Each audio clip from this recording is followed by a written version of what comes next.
Hi friends, welcome to my channel. இன்றைய recipe ரொம்ப யூஸ்ஃபுல்லான ஒரு ரெசிபி. இதை நீங்கள் பிரேக்ஃபாஸ்ட்டாகவும் சாப்பிட்லாம். ஈவினிங் குழந்தைங்க ஸ்கூல் விட்டு வர குழந்தைங்களுக்கு ஸ்நாக்ஸாகவும் செஞ்சு கொடுக்கலாம். ரொம்ப சிம்பிள் இன்க்ரீடியன்ட்ஸ் வச்சு ஈஸியாக செய்யக்கூடிய ஒரு ரெசிபி தான். இதுக்கு அரை கப்பு பச்சரிசியை 2 மணி நேரம் தண்ணியில் ஊற போட்டுடுங்க. நல்லா கழுவிட்டு 2 மணி நேரம் ஊற போட்டிங்கன்னாக்கா இது எந்த அளவுக்கு இன்னும் எக்ஸ்ட்ரா கூட ஊறலாம். ஊறிச்சின்னா உங்களுக்கு அந்த அளவுக்கு சாஃப்ட்னஸும் அரைக்கிறதுக்கு ஈஸியாகவும் இருக்கும். நீங்கள் மிக்சியில் சீக்கிரமாக மஞ்சிடும். அதனால் கொஞ்சம் ஜாஸ்தி 2 மணி நேரங்கிறது நீங்கள் செய்யறதுக்கு முன்னாடி 3 மணி நேரம் ஊற வச்சிட்டிங்கன்னா கூட ரொம்ப நல்லாயிருக்கும். இப்போ எல்லாத்தையும் க்ளீன் பண்ணி எடுத்த அரிசியை ஒரு மிக்சி ஜாரில் 2 ஏலக்காய், ஒரு கைப்பிடி அளவு தேங்காய், இந்த அரிசி இது எல்லாத்தையும் ஒன்றா சேர்த்து ஒரு பிஞ்சு உப்பு சேர்த்துக்குங்க. சேர்த்துட்டு நல்ல ஒரு ஃபைன் பேஸ்ட்டாக, நல்ல ஃபைனாக இருக்கணும். அது மாதிரி திப்பிகள்லாம் இல்லாமல் நல்ல ஃபைன் பேஸ்ட்டாக அரைச்சி எடுத்துக்குங்க. அப்போ தான் உங்களுக்கு இது நல்லா சாஃப்ட்னஸாக இருக்கும்.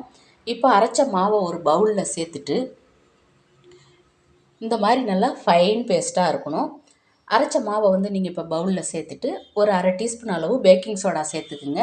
பேக்கிங் சோடா கண்டிப்பாக சேர்க்கணும். அப்போ தான் உங்களுக்கு சாஃப்ட்னஸ் வரும். நம்ம உடனே அரைச்சி பச்சரிசி மாவு சுடுறதுனால ஹார்டாக இருக்கும். அதனால் பேக்கிங் சோடா கண்டிப்பாக சேர்க்கணும். இதில் நான் 1 கப்பு அரிசிக்கு அரை கப்பு வெல்லம் எடுத்திருக்கேன். இந்த அரை கப்பு வெல்லத்தில் கொஞ்சமாக தண்ணி சேர்த்து இதை நம்ம அடுப்பில் வச்சு பாகுபாதம்லாம் எதுவும் கிடையாது. ஜஸ்ட்டு வெல்லம் மெல்ட் ஆனால் போதும். இதை நீங்கள் சூடாக இருக்கும்போதே சூடாக இருக்கும்போதே இந்த மாவில் வடிகட்டி சேர்த்துக்கணும். இதுவும் உங்களுக்கு அந்த டிஷ்ஷு நல்லா சாஃப்டாக இருக்கிறதுக்கு ஹெல்ப்ஃபுல்லாக இருக்கும். அதனால் ஆறி சேர்க்காதீங்க. சூடாக இருக்கும்போதே சேர்த்து நல்லா மிக்ஸ் பண்ணி ஈவனாக மிக்ஸ் பண்ணி விட்டுடுங்க. மிக்ஸ் பண்ணி விட்டுட்டு அடுப்பில் ஒரு கடாய் வச்சு 2 டீஸ்பூன் நெய் விட்டுடுங்க. நெய் விட்டு 2 கைப்பிடி அளவு பல்லாக நறுக்குன தேங்காய், நம்ம அதில் தேங்காயும் சேர்த்து அரைச்சிருக்கோம் உள்ளார. இது மேலே நம்ம சாப்பிடும்போது நல்லாயிருக்கும் டேஸ்ட்டாக. ரொம்ப ஹைலைட்டாக இருக்கும் இந்த தேங்காய் தான். இப்போ அந்த 2 கைப்பிடி அளவு தேங்காவை நல்லா பொன்னிறமாக வறுத்து இந்த மாவுக்குள்ளே சேர்த்துக்குங்க. சேர்த்துட்டு நல்லா மிக்ஸ் பண்ணி கொடுத்து ஒரு கடாயில் 2 கரண்டி மாவு விட்டு, நீங்கள் கரண்டி வச்சு தேய்க்கலாம் கூடாது. மாவு இவ்வளோ லிக்விட் பதத்தில் இருக்கணும். ரொம்ப கட்டியாகவும் இருக்கக்கூடாது, ரொம்ப தண்ணியாகவும் இருக்கக்கூடாது. இந்த அளவில் இருந்தால் தான் உங்களுக்கு நல்லா சாஃப்டாக வரும்.